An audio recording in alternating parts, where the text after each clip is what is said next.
I walked into my parents' dining room expecting pot roast and small talk. Instead, I got an ambush. My mother's eyes were sharp. My father's jaw set in that stubborn way I knew too well. Brittany sat across from me, that familiar smirk playing at her lips. Before I could even sit down completely, my mother's voice cut through the air like a knife. They needed me to pay for Brittany's wedding. $45,000. When I said no, they screamed that it was my duty, my obligation as the successful older daughter. If I refused, I should disappear from their lives forever. Brittany just smiled wider. I stood up slowly, my chair scraping against the hardwood floor, and said with perfect calm, "You have 24 hours to leave." The room went silent. Nobody understood what I meant yet.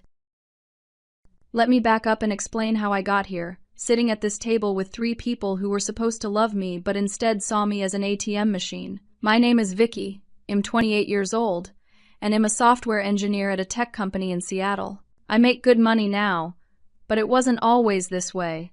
I worked 3 jobs through college while taking a full course load. I served coffee at 6 in the morning, attended classes until 3, tutored high school kids until 6, then worked the closing shift at a bookstore until 11 at night. I slept maybe 5 hours on a good night. I graduated with honors and $60,000 in student loan debt. Brittany, my younger sister by 3 years, had a very different experience. She went to the same state university I did, but our parents paid for everything. Her tuition, her dorm, her meal plan, her sorority dues, even her spring break trips. She graduated with a degree in communications and 0 debt. She also graduated with 0 job offers because she spent more time at parties than building any actual skills. When I brought up this disparity once, my mother told me I was naturally more independent and didn't need help the way Brittany did. My father said I should be proud to be self-sufficient. What they meant was that I was the strong one who could handle suffering, and Brittany was the precious one who deserved comfort. 6 months ago, my parents called me in a panic. They were facing foreclosure on their house. They'd refinanced it twice to pay for various things, including Brittany's car and their own lifestyle upgrades they couldn't afford. They had 60 days before the bank took everything. I had some money saved, and I'd just gotten a significant raise. Against every instinct screaming at me to run, I decided to help them. I bought the house from them for $200,000. It was worth about $230,000, so I gave them a fair price. The deal was that they could continue living there rent-free, and when they were ready to downsize, we'd figure something out. They cried and thanked me and promised this was the last time they'd ever ask me for money. We even had papers drawn up. Everything was legal and official. I owned the house, and they were essentially my guests. But here's what they didn't know. For the past year, I'd been recording our conversations. Not every single one, but the important ones about money and family obligations. I started doing it after Brittany asked me to pay her credit card bill and my parents backed her up, saying it was just what siblings do. I paid it. It was $3,000. Then 2 months later, they asked me to cover their property taxes. Another $4,000. Then my father's car repair. $2,500. Then my mother's dental work that insurance didn't cover. $6,000. It never stopped. 3 months ago, I paid off their credit card debt after my mother called me sobbing, saying they couldn't afford groceries. That was $20,000. When I transferred the money, I made them promise on speakerphone that this was absolutely the last time. My father swore on his mother's grave. My mother promised she'd never ask again. I recorded every word. Now, standing in this dining room with them, demanding $45,000 more, I pulled out my phone. "Before we continue this conversation," I said quietly, "I want you to listen to something." I pressed play. My father's voice came through the speaker, tinny but clear. "Vicky, I swear on my mother's grave, we will never ask you for another dollar. You've done so much for us. We're going to get our finances together. This is the last time." My mother's voice followed. "Never again, sweetie. We promise. You've been so generous, and we've taken advantage. We're going to do better." The date stamp on the recording was clear, 3 months and 4 days ago. The color drained from my father's face. My mother's mouth opened and closed like a fish. Brittany's smirk finally disappeared. "You recorded us," my father said, his voice barely a whisper. "I did," I replied, "and I have 11 more recordings just like it. Promises you've made and broken, boundaries you've crossed, manipulation you've used. My mother tried to recover. That's illegal. You can't record people without their permission. Actually, Mom, Washington is a two-party consent state, but we're sitting in Idaho right now. Idaho is a one-party consent state. As long as one person in the conversation knows it's being recorded, it's perfectly legal. I know because I checked with a lawyer before I started doing it. The room felt like all the oxygen had been sucked out of it. But I wasn't done. Not even close. Here is what else you don't know, I continued. This house we're sitting in? I own it. I bought it from you 6 months ago when you were facing foreclosure. I have the deed.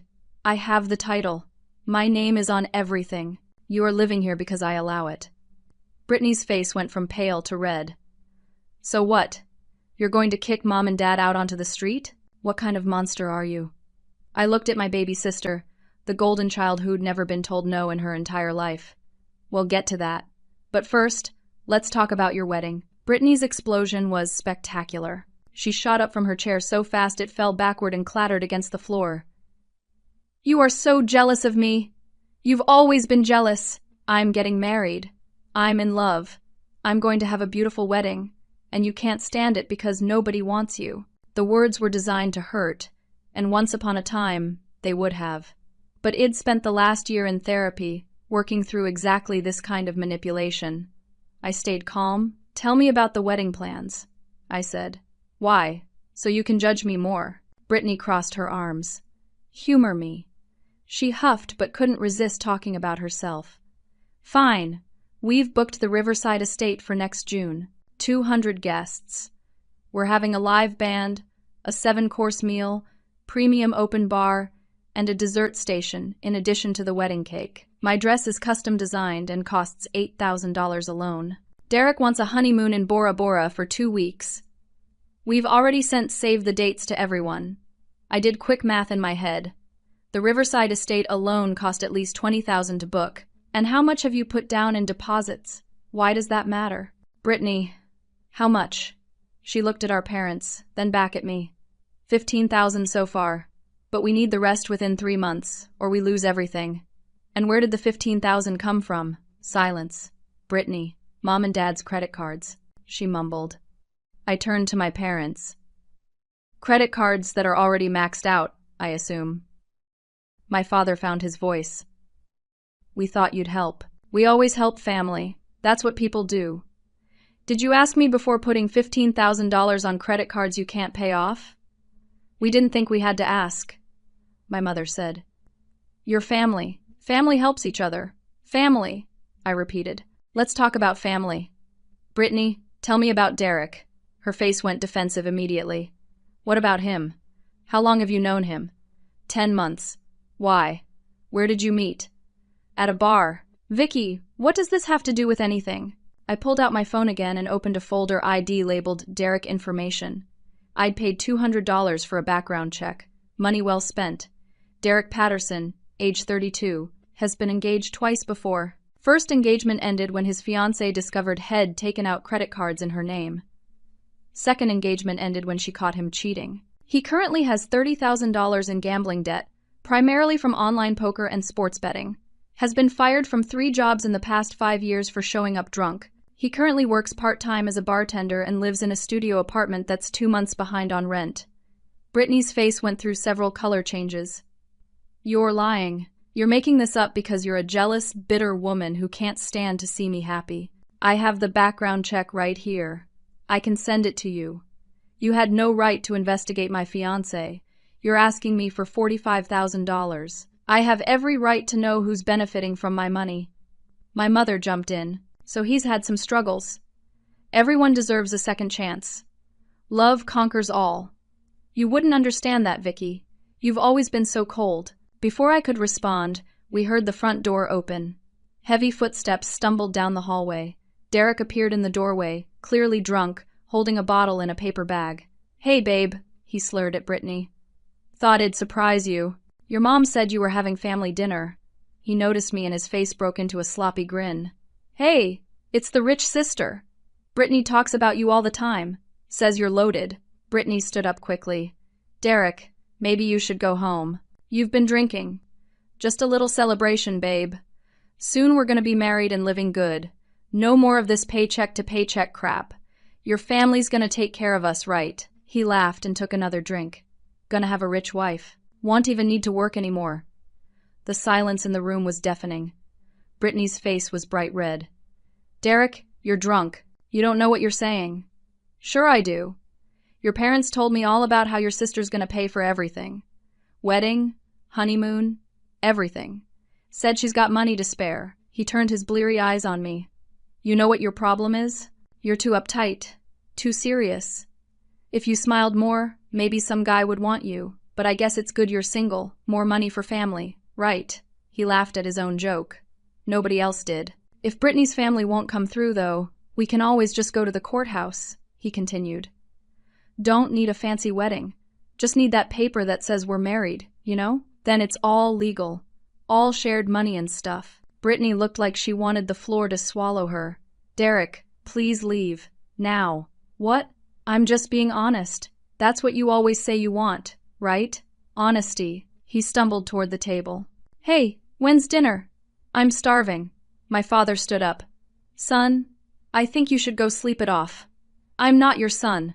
Not yet, anyway. But soon. Derek winked. I stood up and walked to the front door, opening it wide. Derek, you need to leave. Now. He looked at me with unfocused eyes. You gonna make me? If I have to, yes. Something in my voice must have gotten through even his drunken haze. He shrugged, took another drink, and stumbled toward the door. Whatever. This family's too uptight anyway. Babe, text me later. He walked out into the night, nearly tripping over the front steps. I closed the door and turned back to the dining room. Brittany was crying. My mother looked shocked, and my father seemed to have aged 10 years in 10 minutes.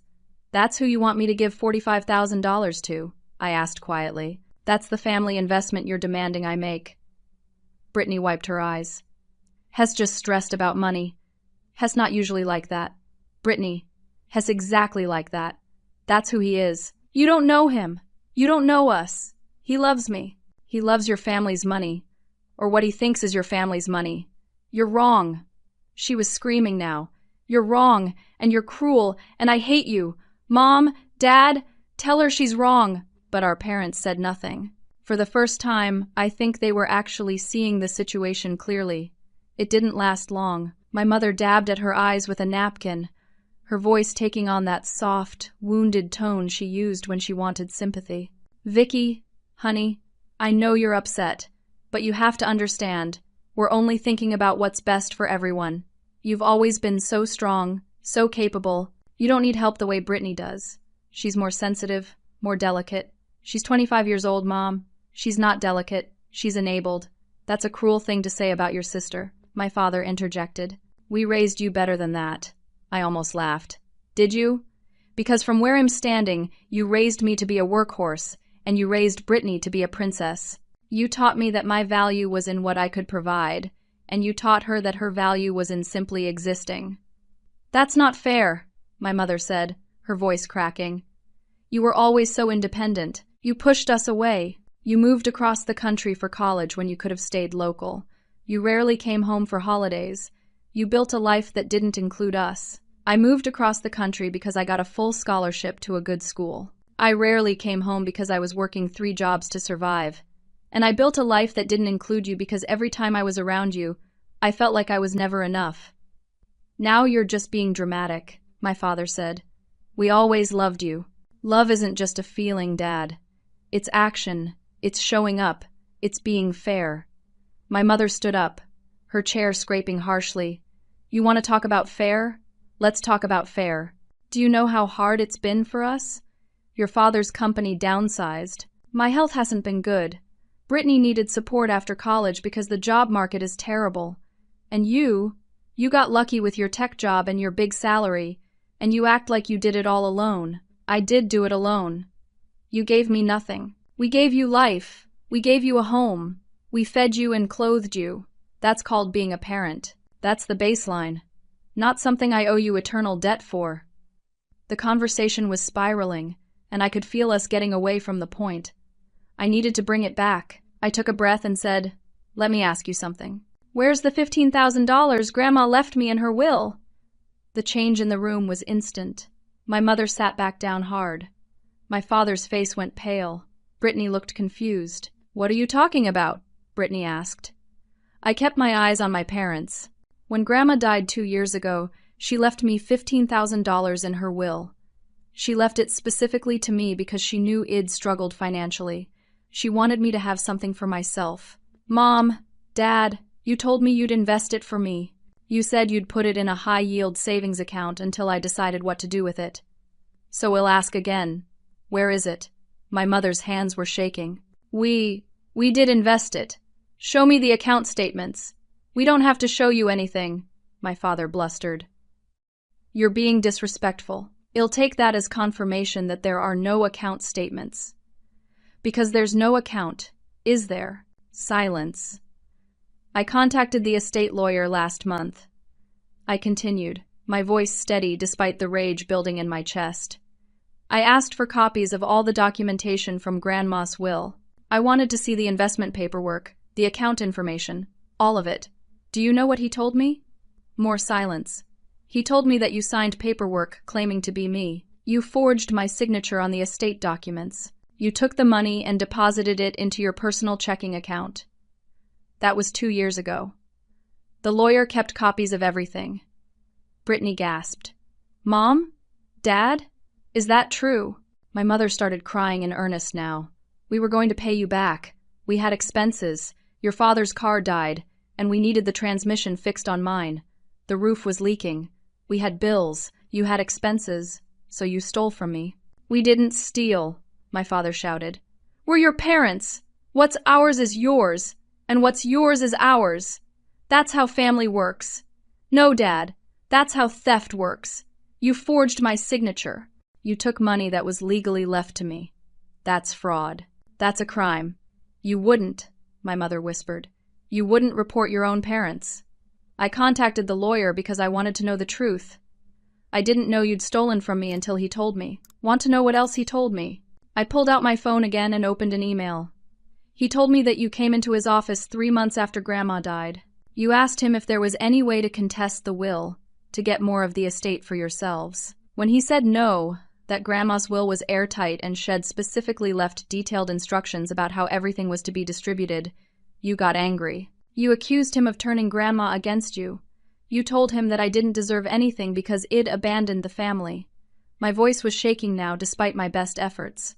The lawyer kept notes of that conversation. He kept them because he found your behavior concerning. He was worried you might try something. And you did. So what? Brittany said suddenly. So they took some money that Grandma left you. You make good money anyway. You didn't need it.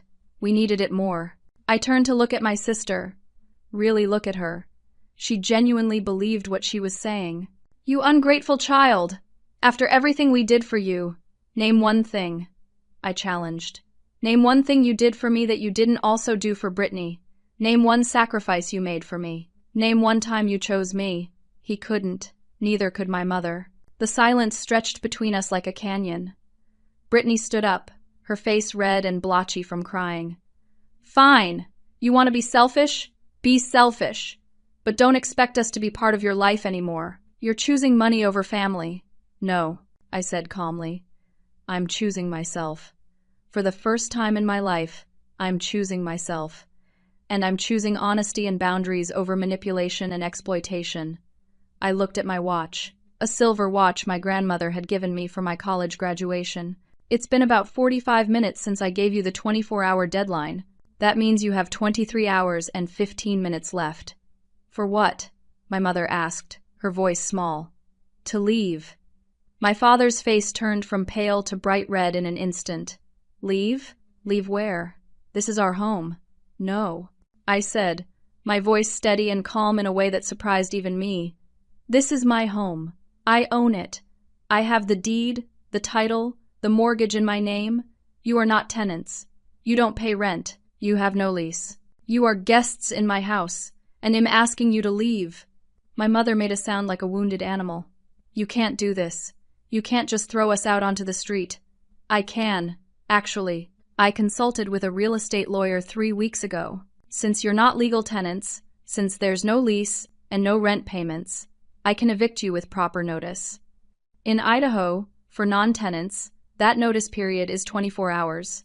I'm being generous by making it a full day instead of calling the police right now. You consulted with a lawyer 3 weeks ago, my father said slowly. You've been planning this. I've been preparing for the possibility that things would go exactly the way they went tonight. I knew you'd ask for more money. I knew it would be for Brittany's wedding. I knew you'd try to manipulate me into saying yes, so I got my affairs in order. Brittany was pacing now, her hands pulling at her hair. Where are they supposed to go? They don't have money for a hotel or an apartment. That's not my problem anymore. You all made it very clear that my money is yours to do with as you please, so use it. Oh, wait, you already spent it all. My mother was full on sobbing now, her head in her hands. My father looked like he wanted to hit something. Brittany looked between them and me, her face twisted with anger and confusion. I walked to the living room and picked up my laptop bag. I'd brought my computer to show them some work photos, back when I thought this was going to be a normal family dinner. Now I had a different use for it. I set the laptop on the dining room table and opened it. I pulled up a document I'd created and spent the last week refining. It was a detailed, chronological account of everything my family had done to me financially over the past 5 years. Every request for money, every guilt trip, every broken promise. I had dates, amounts, screenshots of text messages, and bank statements showing the transfers. I also had the background check on Derek. I had copies of the forged documents from Grandma's estate. I had recordings of promises my parents had made and broken. I had everything. What is that? My father asked. This is a social media post I've written but not published. It tells the whole story, every detail, everything you've done. My mother's head snapped up. You wouldn't dare. I would. But more importantly, look at who I'm planning to tag. I turned the laptop so they could see the screen. I'd created a list of tags. Brittany's 200 wedding guests. Every single one of them. I had their names from the Save the Dates shed shown me proudly last month. I also had tagged our extended family. Aunts, uncles, cousins, grandparents on both sides. I'd tagged their church community, including the pastor who was supposed to officiate the wedding. But the real kickers were at the end of the list. My father's boss and coworkers. My mother's book club friends. The ones she spent hours with every week maintaining the image of the perfect family. And Derek's parents, Charles and Patricia Patterson, who I'd found through a simple online search. Derek's parents don't know about his gambling debt or his previous engagements, I said quietly. They think he's a successful bartender saving up to start his own business. They're old money from Portland. They've already sent Brittany's parents a very expensive crystal vase as an engagement gift. They're planning to help fund the wedding themselves because they think Brittany comes from a nice, stable, middle-class family. Brittany's face went from red to white. How do you know all this? Derek talks when he drinks, and he drinks a lot. He told me all about his parents last Thanksgiving when he showed up drunk to our family dinner. Remember that? You said he was just nervous about meeting everyone. But he told me everything. About how his parents have money and standards. About how he's been lying to them for years. About how this marriage is his ticket to respectability. You're lying, Brittany whispered, but there was no conviction in her voice. Am I? Call him right now. Ask him about his parents' expectations. Ask him about the trust fund has been telling his poker buddies he'll get access to once he's married into a good family. Ask him why he proposed to you 2 weeks after learning that your parents owned a house. Brittany pulled out her phone with shaking hands. She stepped out of the room, and we could hear her voice in the hallway, high and frantic. Derek? Derek, I need you to tell me something. Do your parents have money? Derek, don't lie to me. Do they? There was a long pause. Then we heard Brittany start to cry. She came back into the dining room, her face streaked with mascara. He hung up on me. My mother reached for her, but Brittany stepped away. Did you know? She asked our parents. Did you know he was using me? They didn't answer, which was an answer in itself. I pointed at the laptop. Here's what's going to happen. I'm going to press publish on this post. It will go live on Facebook, Instagram, and Twitter simultaneously. I have enough followers and connections that it will spread fast. By tomorrow morning, everyone you know will have read it. Your reputations will be destroyed. Dad, your boss will know you've been stealing from your daughter. Mom, your book club friends will know you're not the perfect mother you pretend to be. Brittany, your wedding guests will know the wedding is funded by fraud and manipulation, and Derek's parents will know exactly who their son is marrying and why. My finger hovered over the trackpad, right above the post button. Wait. My mother screamed. Wait, please. We'll make this right. We'll pay you back everything. We'll get jobs. We'll work extra hours. We'll do whatever it takes. Just don't do this.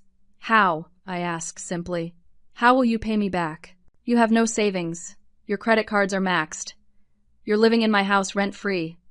Dad, you're 2 years from retirement with almost nothing in your 401k. Mom, you haven't worked in 15 years. Where exactly is this money going to come from? Well, figure it out, my father said desperately. Well, sell things. Well, downsize. Well, ask for help from your aunt. Aunt Caroline, I asked. The one you've been telling everyone is mentally unstable? The one you cut out of all family events 3 years ago? More silence. Why did you really cut Caroline out? I asked, though I already knew the answer. No, I won't calm down. My wedding is ruined. Derek is a liar and a fraud. Everyone is going to know. Do you know how humiliating this is? Do you know how many people I invited? How many people I bragged to about my perfect wedding and my perfect fiancé? We were trying to help you, my mother said weakly. Help me? Help me. You were trying to use Vicky to pay for something you couldn't afford. You were living beyond your means and expecting her to bail you out. Again. How many times, Mom? How many times has she saved you? My mother couldn't answer. My father had his head in his hands. Brittany turned to me, and for the first time in maybe our entire relationship, I saw something real in her eyes. Not anger, not manipulation, but genuine remorse. I knew, she said quietly. I knew about the house. The room went still. What? I asked. I knew the house was supposed to be yours. Grandma told me before she died. She told me she was leaving it to you in the will. She said you deserved it, that you'd worked so hard and never asked for anything. She said Mom and Dad didn't deserve anything from her because of how they'd treated you. My hands were shaking. You knew. I knew. And when Mom and Dad told you they owned the house and were selling it to you, I said nothing. I thought maybe someday it would be mine, that you'd leave it to me or something. I didn't think about what it meant. I didn't think about them stealing from you. I just thought about myself. The betrayal cut deeper than anything else had all night. My baby sister, who I'd protected and loved despite everything, had known the truth and said nothing while I handed over $200,000 for a house that was already mine. Before I could respond, my phone rang. The caller ID said Caroline Richmond. My Aunt Caroline. I hadn't spoken to her in 3 years, not since my parents had convinced me she was unstable and I should keep my distance. I answered. Hello, Vicky? Oh, thank God. I heard about the dinner tonight. How did you hear about it? Small town, honey. Nancy from the church called me. She said there was quite a scene at your parents' house and she was worried about you. I'm coming over right now. I'm 5 minutes away. Don't let them bully you. She hung up before I could respond. My parents looked panicked. You can't let Caroline come here, my mother said. She'll just make things worse. She's always been dramatic and unstable. Is she? I asked. Or is that just what you told me to keep me away from her? 4 minutes later, there was a knock at the door. I opened it to find Aunt Caroline standing there, looking exactly as I remembered her. Tall, with silver-streaked hair and my grandmother's sharp eyes. She was 63 years old and looked like she could take on the world. She hugged me tight. I'm so sorry, sweetheart. I should have reached out sooner. I let them convince me to stay away, and that was wrong. She walked into the dining room like she owned the place. Hello, Margaret. Hello, Tom. Brittany. Her tone was cold enough to freeze water. Caroline, this is a family matter, my father started. I am family. More family than you've been to this girl, apparently. She set a large envelope on the table. Before your mother died, she gave me something. She made me promise to give it to Vicky if certain conditions were met. I think those conditions have been met. She pulled out a letter, handwritten on my grandmother's stationery. Your grandmother wrote this 2 months before she died. She was very clear about when I should give it to you. She said if your parents ever tried to take the house from you, or if they stole the money she left you, or if they pushed you too far, I was to give you this letter and tell you the truth. My hands were shaking as I took the letter. I recognized my grandmother's handwriting immediately. I started to read aloud. My dearest Vicky, if you're reading this, then things have gone the way I feared they would. Your parents have likely stolen from you, manipulated you, or pushed you past your breaking point. I want you to know that I saw it all. I saw how they treated you differently than Brittany. I saw how they took advantage of your kindness and your strength. I saw how they made you feel like you were never enough, while making Brittany feel like she deserved everything without working for it. I had to pause, my vision blurring with tears. Aunt Caroline put a hand on my shoulder. I continued, I changed my will 7 times in the last 5 years of my life. Each time, I left your parents less and less. In the final version, I left them nothing. Not a dollar, not an object, nothing. Everything went to you and Caroline. I left you the house, though I knew they'd try to trick you. I left you money, though I knew they'd try to steal it. I did this because you earned it, not through some obligation of blood, but through your character, your resilience, and your heart. My mother was crying openly now. My father's face was buried in his hands. I'm sorry I can't be there to protect you, I read. But I hope this letter helps you see the truth. You don't owe them anything. You never did. Love is not debt. Family is not obligation. You are free, my darling girl. You are free. I set the letter down, unable to continue. Aunt Caroline picked it up and kept reading. I've instructed Caroline to give you all the documentation you need. The house on Maple Street, the one your parents are living in, was mine. I left it to you in the will. Your parents were supposed to tell you this. Instead, they told you they owned it and convinced you to buy it from them for $200,000. That money should have gone to you as part of your inheritance. They stole from you twice, Vicky. Once the inheritance itself, and once by making you pay for something that was already yours. Aunt Caroline pulled out a folder from her envelope. Here's the deed showing your grandmother owned the house. Here is the will showing she left it to you. Here is documentation showing your parents never owned it. They lived there because your grandmother let them, but it was always meant to be yours. I felt like the room was spinning. $200,000. It'd given them $200,000 for a house that was already mine by law. The fraud was so massive, so complete, that I couldn't even process it. My father finally looked up. We were going to lose everything. The bank was going to foreclose. We didn't have a choice. You had a choice, Aunt Caroline said coldly. You could have told her the truth. You could have asked for help honestly instead of committing fraud. We're her parents, my mother sobbed. She's supposed to take care of us? No, Aunt Caroline said firmly. Parents are supposed to take care of their children, not the other way around. You had one job, and you failed at it, spectacularly. She turned to me. Vicky, honey, I brought someone with me. Hes, waiting outside. Can I bring him in? I nodded, not trusting my voice. Aunt Caroline went to the door and returned with a young man in his early 30s, wearing a suit and carrying a briefcase. This is Aaron Mitchell, has a lawyer who specializes in family financial crimes. Has been reviewing your case pro bono as a favor to me. Aaron shook my hand. Miss Richmond, I've reviewed all the documentation your aunt provided, as well as the materials you sent her last week. You have grounds for multiple lawsuits. Theft, fraud, forgery, and elder abuse for what they did regarding your grandmother's estate. The monetary damages alone are substantial, but there's also emotional distress, punitive damages, and potential criminal charges. My parents looked terrified. Brittany had gone completely silent. What are my options? I asked. Several. You can pursue criminal charges, which could result in jail time for your parents. You can pursue civil litigation, which would likely result in judgments you could collect against any assets they have or will have in the future. Or you can negotiate a settlement that includes restitution and behavioral changes. I looked at my family. My mother, who had always made me feel like I wasn't enough. My father, who had taught me that my value was in what I could provide. My sister, who had known the truth and said nothing. They had stolen from me. They had lied to me. They had manipulated and used me for years. And part of me wanted to see them punished for it.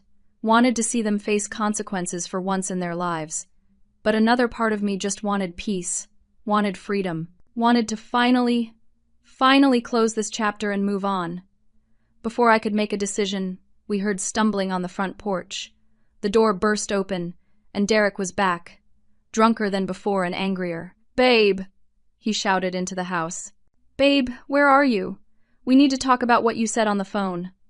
He stumbled into the dining room and stopped when he saw all of us. His eyes were unfocused, his clothes disheveled. "Oh, it's a party. Great. Perfect. Derek, leave," Brittany said, her voice small. "Please just leave. Leave. We're supposed to get married.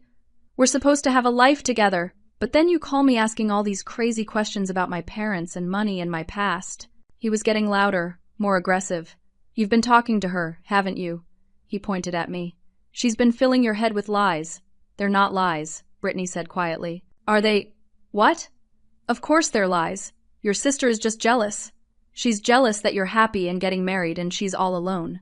He turned to me. "You know what your problem is? You think you're better than everyone because you have money. But money doesn't buy happiness. Money doesn't buy love." "No," I agreed. "But apparently love doesn't buy anything, because you've been mooching off Brittany and expecting my money to fund your lifestyle." His face contorted with rage. "You stuck-up witch! You think you can just ruin people's lives with your accusations? I love Brittany. I want to marry her. You want to marry her family's money," I corrected. "Except here's the problem. Her family doesn't have money. They're broke, deeply in debt, living in a house they don't own, asking the daughter they've been exploiting to fund a wedding they can't afford." Derek's face changed as he processed this information. The anger drained away, replaced by a calculating look that was somehow worse. "They're broke, completely," I confirmed. He looked at Brittany. "Is this true?" She nodded, tears streaming down her face. "So there's no money? No house? No family wealth?"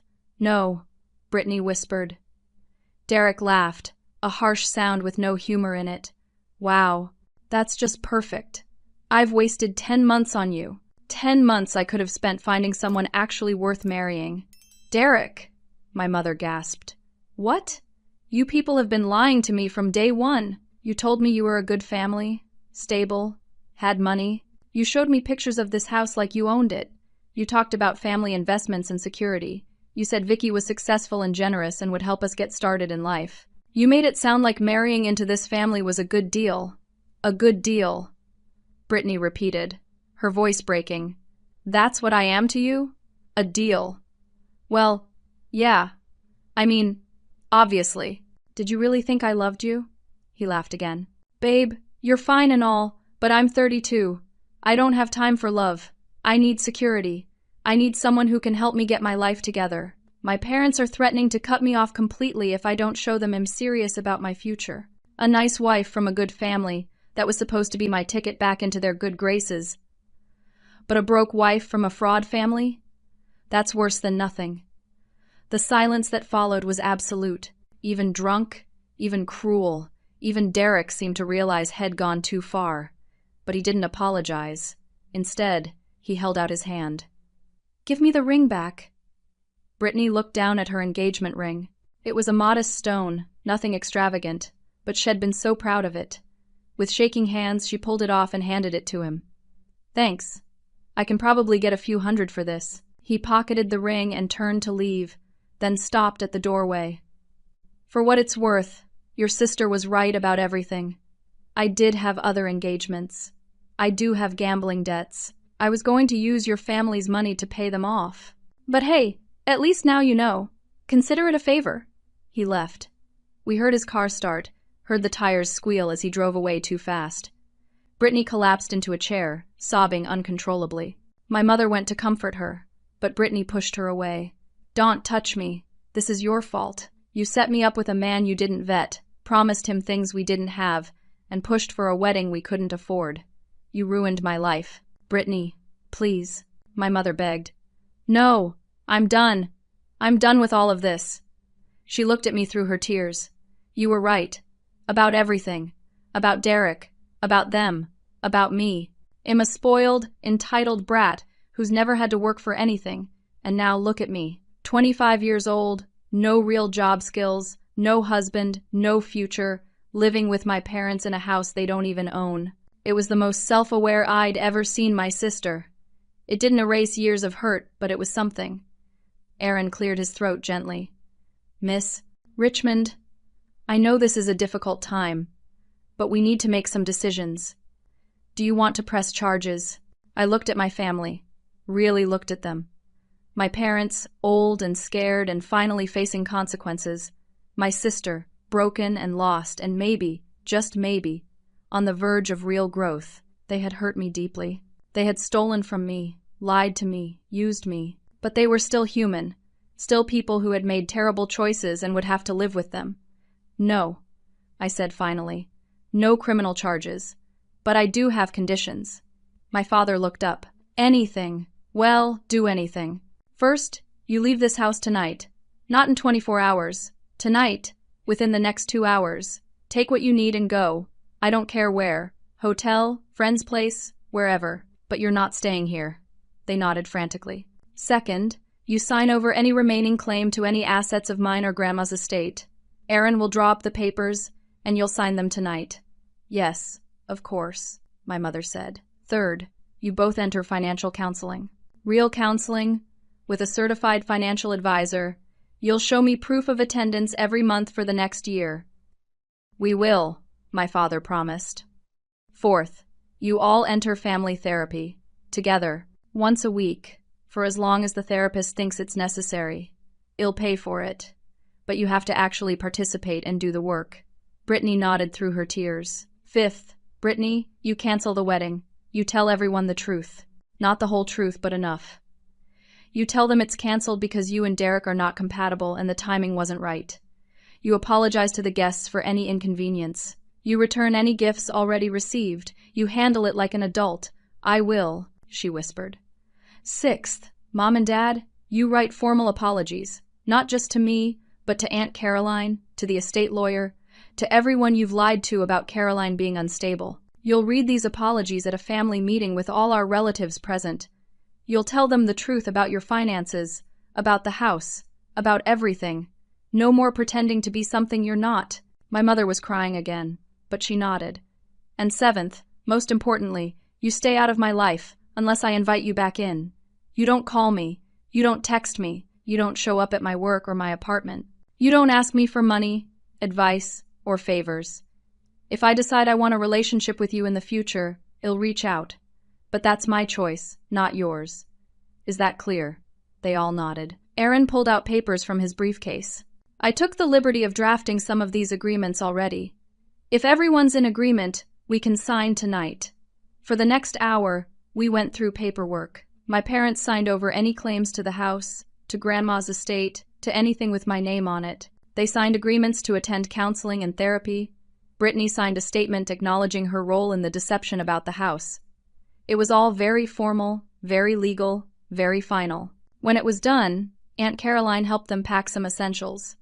My father called a hotel and booked 2 rooms, one for him and my mother, one for Brittany. They'd deal with the rest of their belongings later. As they were leaving, Brittany stopped in front of me. I'm sorry, she said, and for the first time in our lives, I believed she meant it. I'm really, truly sorry. I don't expect you to forgive me. I just wanted you to know. I nodded. I didn't have words yet. Maybe someday I would. My parents stopped at the door too. We love you, my mother said. I know you think you do, I replied. But love is more than words. Love is action. Love is respect. Love is boundaries. Maybe someday you'll understand that. They left. I closed the door behind them and leaned against it, suddenly exhausted beyond measure. Aunt Caroline put her arm around me. You did the right thing. Did I asked.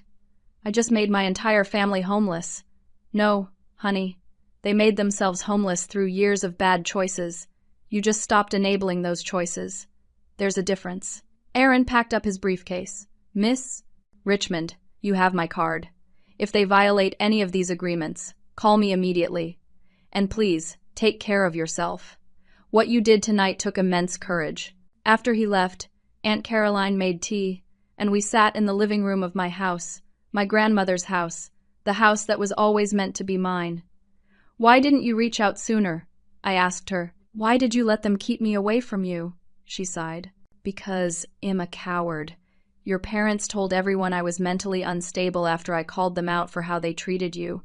They said I was jealous, bitter, delusional. Some people believed them. I was afraid that if I reached out to you, they'd turn you against me completely. I should have been braver. I should have fought harder for you. I'm sorry, don't be, I said. You're here now. That's what matters. We talked until late into the night. She told me stories about my grandmother, about the woman she was before age and illness changed her. She told me about the family history I'd never known, about generational patterns of dysfunction that my parents had continued. She told me about her own life, her career as a lawyer, her retirement, her travels. She filled in gaps I didn't even know existed. When she finally left, promising to call me the next day, I walked through the house alone. My house, my space, my sanctuary. For the first time in my life, I felt truly free.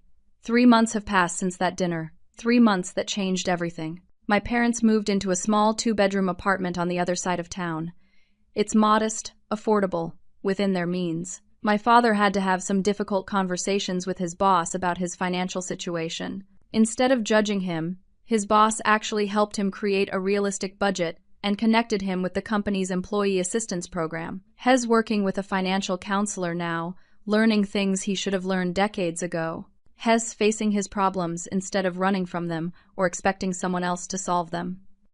My mother joined a support group for people with spending problems. She had to admit to her book club friends that her perfect family image was a facade. She lost some of those friends, but the real ones stuck around. She got a part-time job at a local library. It doesn't pay much, but she's working for the first time in 15 years, and I think it's good for her. She's learning her own value beyond being someone's wife or mother. They're both in therapy, individually and together. I get monthly reports from their therapist with their permission, just to verify they're actually going and doing the work. The reports are encouraging. They're starting to understand the damage they did. They're starting to take real accountability instead of just offering empty apologies.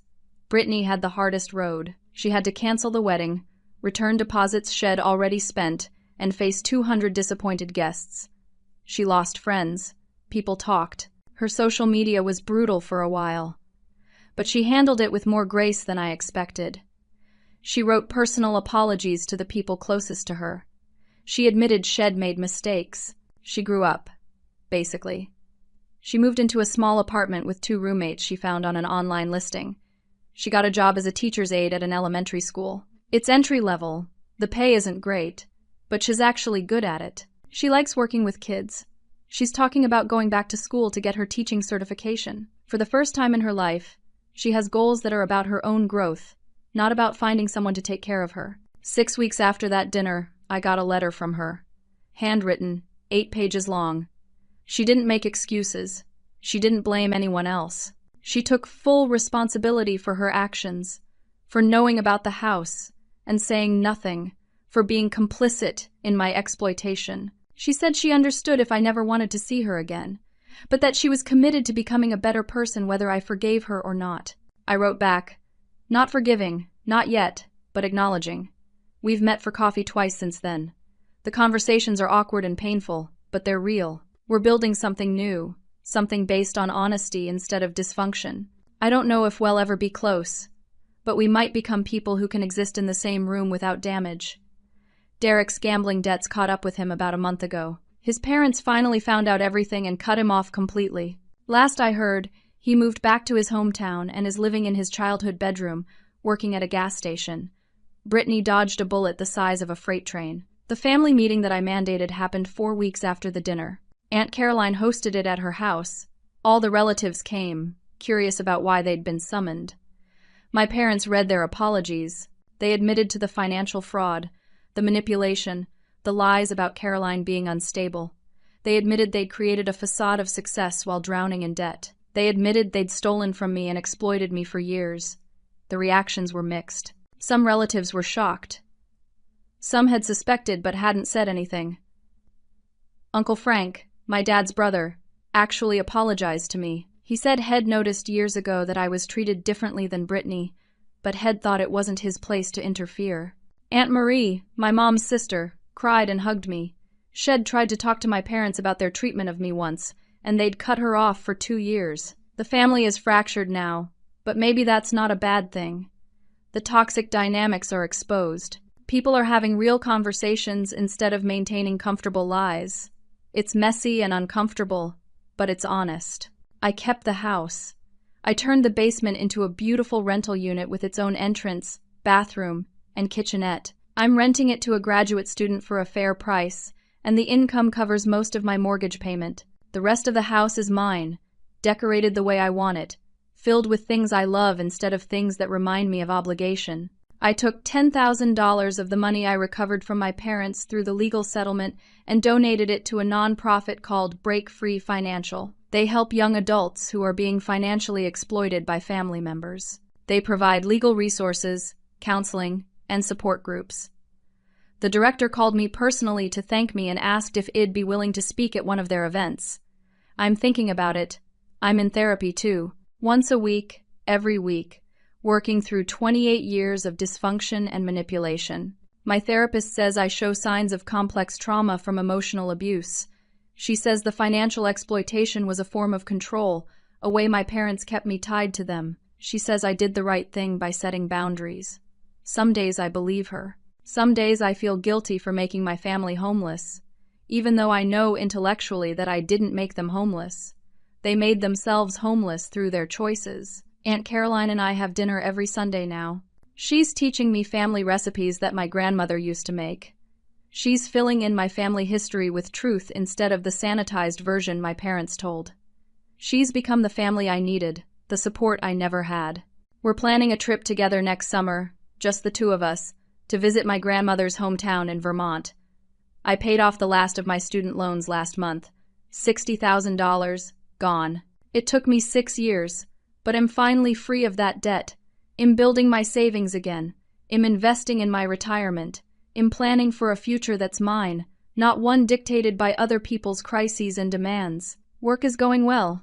I got promoted to senior engineer 2 months ago. My boss told me I seem different lately, more confident, more assertive.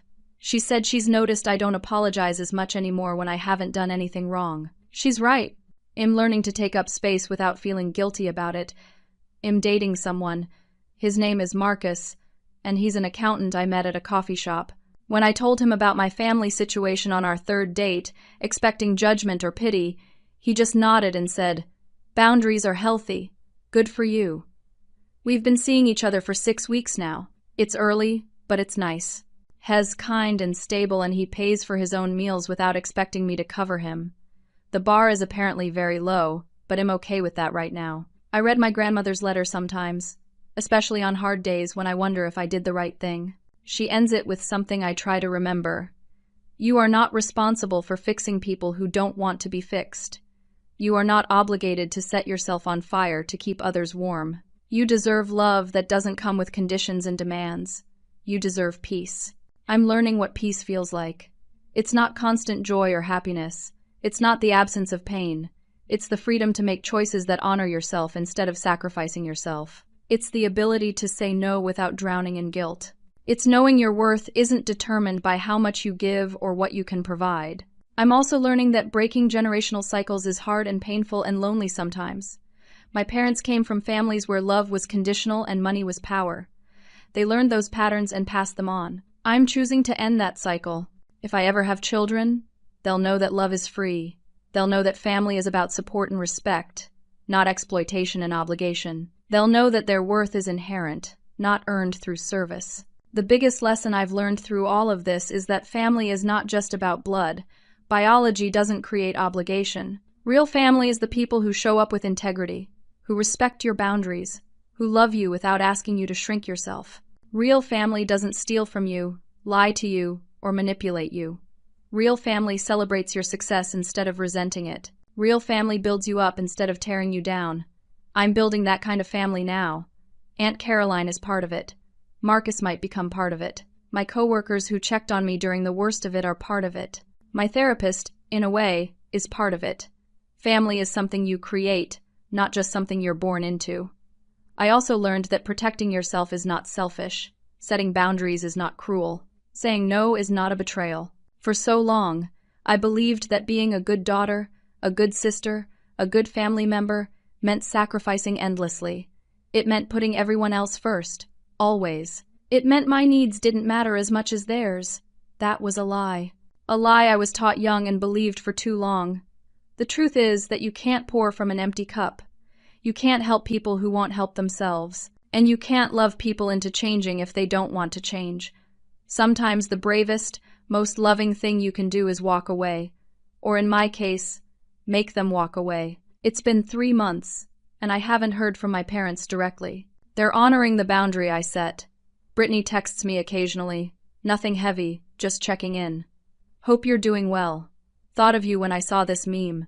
Small connections that feel manageable. I don't know what the future holds for our relationships. Maybe someday we'll rebuild something healthy. Maybe we won't. I'm learning to be okay with either outcome. I'm learning that I can't control other people's choices or growth, only my own. What I do know is that I'm free. Really, truly free for the first time in my life. Free from the weight of their expectations. Free from the fear of their disappointment. Free from the cycle of crisis and rescue. Free to build a life that's actually mine. I'm sitting in my grandmother's favorite chair as I think about all this. It's in the corner of the living room, near the window that overlooks the garden. I've planted new flowers there, bright perennials that will come back year after year. I'm reading her letter again, the one that changed everything. There's a knock at the door. It's Aunt Caroline, right on time for Sunday dinner. We're making lasagna tonight, my grandmother's recipe. The house smells like garlic and basil and possibility. As I get up to answer the door, I catch my reflection in the hallway mirror. I look different than I did 3 months ago. Lighter somehow. The weight I'd been carrying for so long is gone. I'm not perfect. I still have hard days. I still feel guilty sometimes. I still wonder if I did the right thing, but I'm free, and that makes all the difference. To anyone listening to this story who sees themselves in it, who feels trapped by family obligation and manipulation, who is being exploited in the name of love, I want you to know something. You deserve better. You are not responsible for fixing broken people. You are not obligated to fund other people's choices. You are not selfish for protecting yourself. Love should not cost you your peace. Family should not require your destruction. Relationships built on exploitation are not relationships worth having. It will be hard. People will judge you. Some will call you selfish or cruel. But the people who matter, the people who truly love you, will understand. And you'll find new family among people who respect you. You are worth more than what you can provide. Your value is inherent. You deserve love without conditions. You deserve peace without guilt. And you deserve to be free. Have you ever had to set difficult boundaries with family members who were taking advantage of you? How did you handle it? And what did you learn from the experience? I'd love to hear your stories in the comments below. If this story resonated with you, please hit that like button and subscribe to the channel for more real-life stories about finding strength in difficult situations. Share this video with someone who might need to hear it, someone who's struggling with family dynamics or learning to set boundaries. Your support helps these stories reach people who need them most. Thank you so much for listening, and remember that choosing yourself is not selfish, it's necessary. Take care of yourselves out there, and I'll see you in the next story.